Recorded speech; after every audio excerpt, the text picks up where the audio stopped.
So I mentioned the Big Dumper nickname. Do you ever feel like a little objectified though? Like, guys, stop looking. Well, honestly, I've been getting it my whole life. I just never had a name. Okay. Oh, Yeah. really? Welcome to the Mina Show featuring Lenny. I am so delighted today to be joined by a man who shares a nickname with my 20-month-old. It came from him. I stole it from you, but it applied to him too. Major League Baseball's home run leader. I think you're tied with Ohtani as of this recording on a historic hitting pace for his position.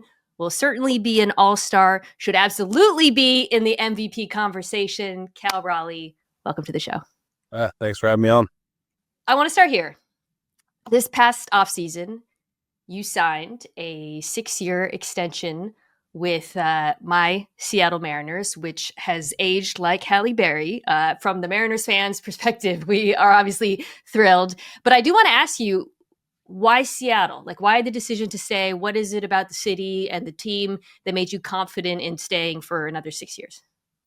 Yeah, I mean, first of all, it's all I've ever known. I got drafted by the Mariners and back in 2018, came up through the system, and they've treated me nothing but good since I've been here, and ever since I've debuted, the fans have always been really good to me as well, and the city kind of, always had our backs. So it's been a fun couple of years here, and just really excited that I could stay and try to bring Seattle World Series. Do you think Mariners fans are superior to other fans because we've been loyal for so long despite not being rewarded for it? They're very, very loyal, and they come out and they're awesome. They've embraced us very well, and breaking the drought a couple of years ago was really, really fun too. Getting to go to the postseason there for the first time in 20-some years, and to see how many fans were excited, and even still to this day, talking to people, talking about where they were when we made it to the postseason, watching those series, and it just kind of makes you want to get back there and keep going and even get even further for them. So I wanted to ask you about that moment because it is one of the single best sports memories of my lifetime, honestly, especially as a Mariners fan, to be honest. There's a great interview that Brian O'Keefe, who's a Mariners catcher, gave on the Locked On Mariners podcast, where he talked about how you had a bunch of really bad swings in the cage beforehand, which I obviously didn't know. So I wanted to know, like, what your confidence level was like going into that, knowing the opportunity that you had to break the drought, which, for those who don't know, Mariners' longest playoff drought of any team in any major sport at that point. Yeah, O'Keefe, we're really good friends even to this day, and it was his first day in the big leagues, actually, so it's kind of funny. We were both down there, and I obviously was trying to warm up because I wasn't even in the game at first because I was having thumb issues at the time, and they obviously told me, hey, this happens, you're going to be in the game for a pinch hit. And I went down there. I probably took the worst 10 swings of my life off the machine. And was it nerves or like what? No, it wasn't nervous. It wasn't any different than any other time I was going to pinch hit. Just it was just one of those days where it's like, wow, this is not great, but yeah, but it's not the game, so it doesn't matter. So just kind of went into it and was like, can't get any worse than that. So I went back here and rewatched it, and I forgot that you'd worked a full count, by the way. I don't know. It was such a long at bat. The whole video is like over 5 minutes. And then the other thing that was kind of crazy is like seeing you in Calais comes up. And at the time you were batting like 207 or something, it pops up right at the bottom. And I'm watching that now today thinking, holy smokes, because just the level of improvement is obviously insane. And I wanted to ask you about that specifically. You're a switch hitter. Before this year, you were hitting, I believe, 197 from the right side. Now it's an absolutely bonkers 296.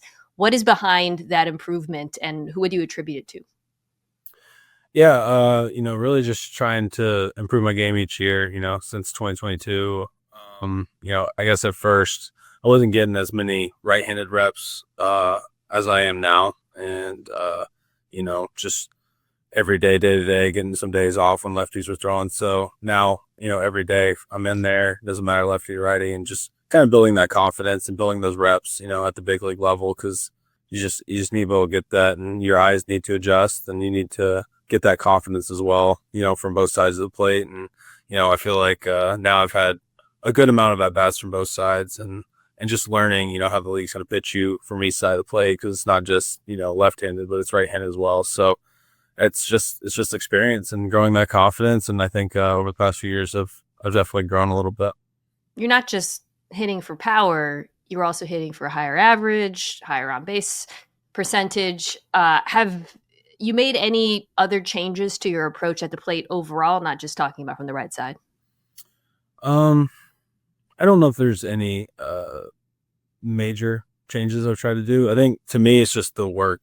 How consistent can I be? And, not trying to change, things in the cage or change physical things on a day-to-day basis, where that makes it really hard to be consistent and to get those kind of results that you're looking for. So, I attribute that to, guys that I've played with, veteran kind of guys, and they've kind of just really harped on being consistent and trying to really nail down that approach at the plate, and let the rest, work itself out. And, they always say, if you can just be consistent, you can do those things over and over and repeat, and your numbers will be where you want to be at the end of the year. So that's kind of really what I've been focusing on. I have kind of a silly question, but I don't usually interview baseball players. So I always wanted to know, what does it feel like to hit a home run?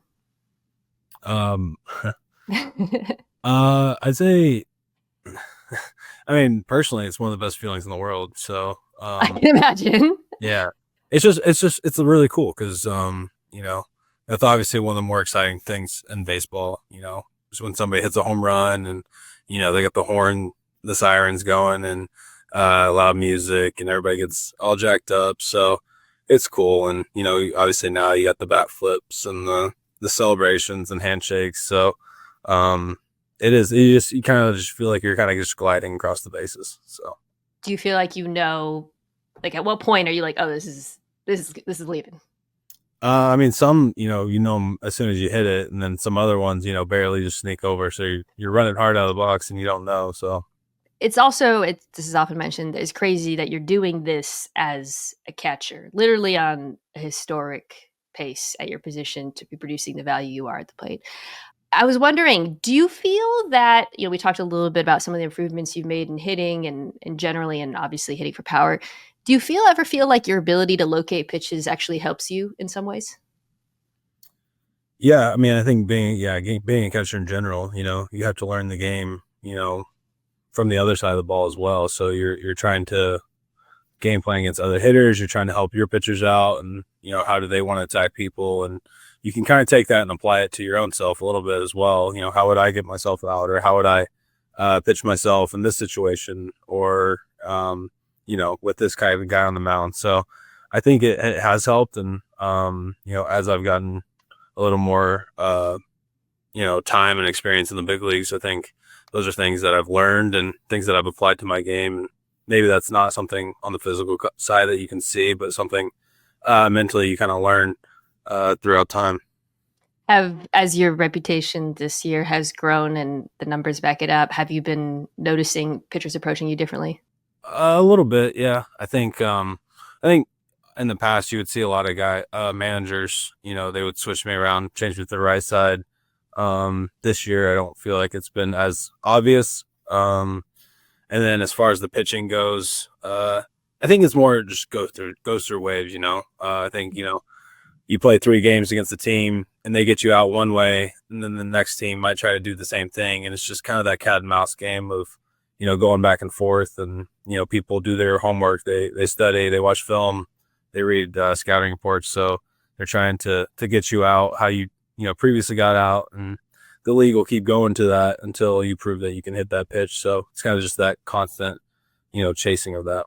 Going to the catching side of it, last year you guys had this incredible stability in your rotation, which was arguably the best in baseball.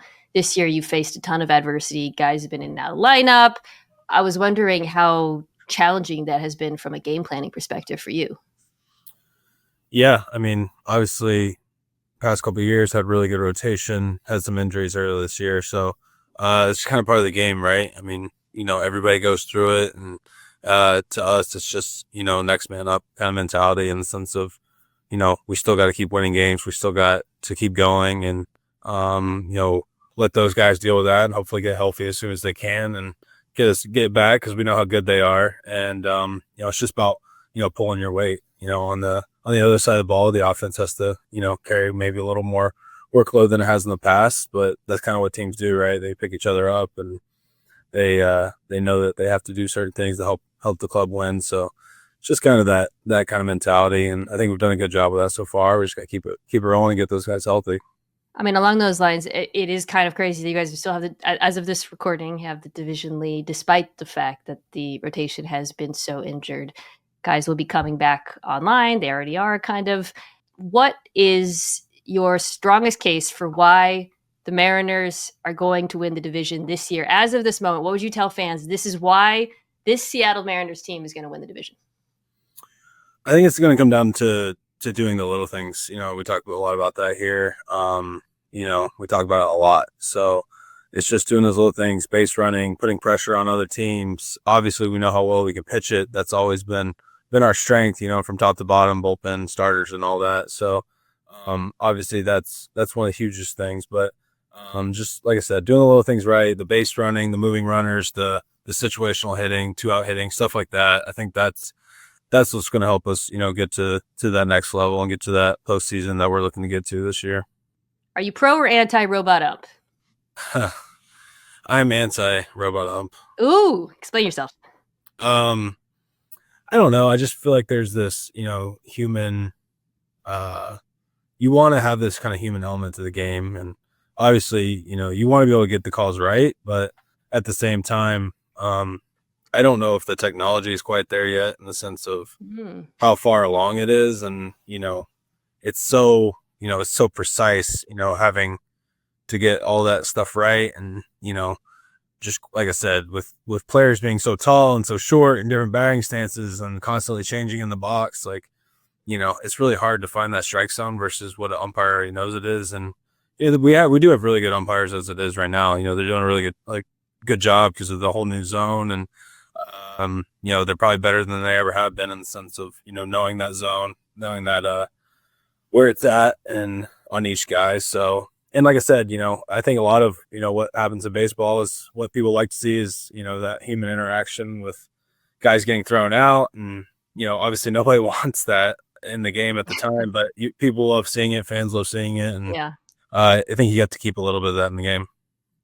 Are you pro or anti-robots in general? Anti-AI. I'm with you. Will you be hitting in the home run derby if you are invited? I haven't even thought about that, but come on, you haven't thought of it. You're obviously gonna be invited. Well, I thought about it more when I was a kid. Like I used to do fake home run derbies in the backyard, but did you try to be like this guy? I would, him or another one was like David Ortiz. I loved him. So yeah. If I ever got invited to that, I would 100% do that. So I was in Seattle at the All-Star game. I was hosting the celebrity softball game with Kenny Mayne, and I hung around for the derby where Julio hit 40, whatever. Do you remember when he paused? I'm sure you're watching. I swear, I've never seen that stadium that loud as it was. I know, it was really cool. Is he as cool in real life as he seems? Yeah, he's a lot cooler than I am. So coolest guy on the team, probably, right? Yeah, him or JP. JP's pretty cool. JP's pretty cool too. Speaking of future invitations that I'm asking about, would you like to play for Team USA in the World Baseball Classic if that came up? Yeah. In a heartbeat. So I feel like that's like a once in a lifetime opportunity, obviously with that and the stage, and you saw, what it was like the last time with so great. The whole Mike Trout, Ohtani, and it's amazing how many people were tuning in and how good it was for baseball. I'd love to do that. You mentioned Ohtani. Yes or no? Are you a better power hitter than Ohtani and Judge? I mean, those guys are amazing in what they do. So I'm just trying to do my best to keep up. So fair enough. So I mentioned the Big Dumper nickname. I think I read somewhere, correct me if I'm wrong, that your mom didn't love it at first. Is that right? Maybe not, but she's grown. It's grown on her, and she's learned to love it. So it's kind of just comes with the territory now. So How do you like it personally? I love it. I mean, it's not what I thought it would be, but it's. What did you think your nickname would be? I never thought I would even have one. I thought it was just Cal. So, but yeah, I get more of that walking around Seattle now. It's more like big dumper,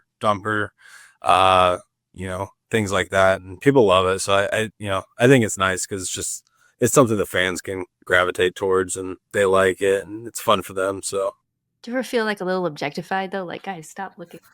Well, honestly, I've been getting it my whole life. I just never had a name. Okay. Yeah. Oh, really? It's just been one of those things that's always been, From the jump. Yeah, it's always been something that people have always said, and now it's just kind of clarified into a nickname. So, has anyone ever asked you if you have a BBL? Yes, I on a daily basis. Rowdy Really?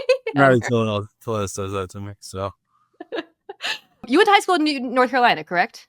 I did, yes. So this is the football podcast. Are you a Panthers fan or a Jags fan, or North Carolina is always weird. You never actually know. Yeah. So, my dad grew up. He coached baseball at Tennessee. So, I was really into college football. That was kind of my thing growing up. Go Bulls! I was a volunteer fan, and then I ended up going to Florida State, so turned Florida State fan.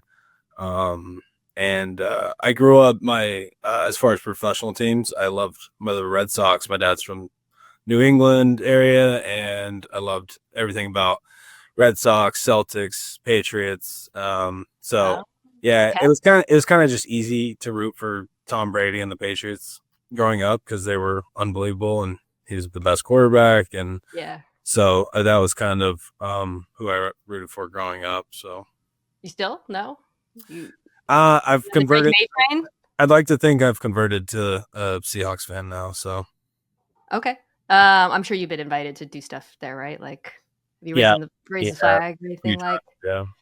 You played for one of the most legendary college baseball coaches of all time, Mike Martin. What is your best Mike Martin story at FSU, by the way? Oh, geez. There's a lot of them.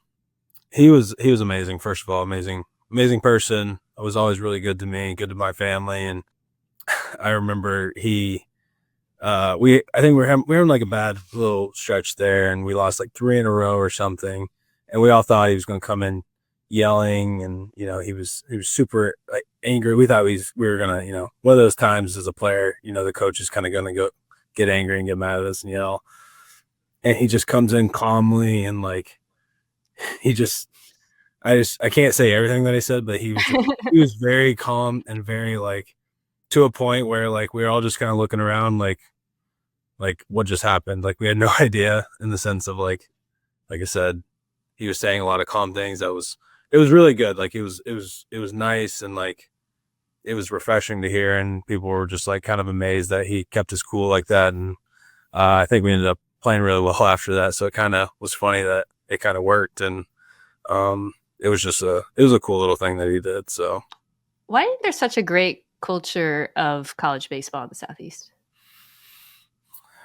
Oh, I think part of it is, there's not a lot of pro teams in the South. In general, obviously you got the Braves, the Marlins, but they're not getting a lot of fans right now. So, but in general, the whole Southeast, there's not a lot of baseball, and I think that's why people gravitate more towards the college game.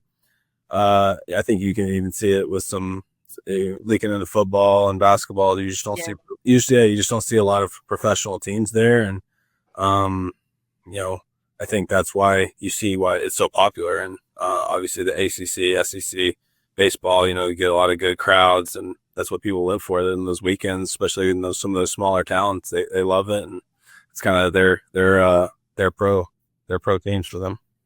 All right, my last question for you is actually, we're going to play you a video. So I think it was 2 years ago, maybe 3 years ago. I did throw a first pitch for the Mariners, and it's been said that it might be the slowest first pitch ever thrown in the history of first pitches. We'd like you to critique it as a catcher, if you don't mind. I think we have the video right here. I did not throw from the mound, as you can see. Oh, right down the middle. Right? You looked like you were unsure about it. I was extremely nervous. I had just gone behind a kid who I believe was like a Make-A-Wish kid who threw like a 90-mile per like he threw like absolute heat, and the crowd went nuts. And I was like, "Oh God, this is gonna be so awful." But Tom Houses, Yes. the pitching coach. So Yeah. I knew him from football stuff because he works with like Right. Brady, and he actually gave me a little bit of coaching before, which was he told me to make sure like the inside of my heel or ankle rather was facing that, like just he was like, whatever you do, if you don't want to do like a 50 cent where you go, you got to just make sure this part of your foot is facing. So even though I have no arm strength, I was like, okay, if I can just do this, I can throw it dead on. I mean, it looked good to me. You threw it right down the middle. So I mean, as long as you don't bounce it, that's the one rule. You can't bounce it. So yeah, I really didn't want to bounce it. It wasn't very far though, but it's not the worst, right? Not the worst for you. No, I've seen a lot. I've seen a lot worse. Cal Raleigh, you should be the MVP in my incredibly biased view. You're obviously going to be an all-star. You have been an amazing source of happiness in my house. Keep it up this season. We are rooting for you, and thank you so much for being on the show. Thank you for having me on.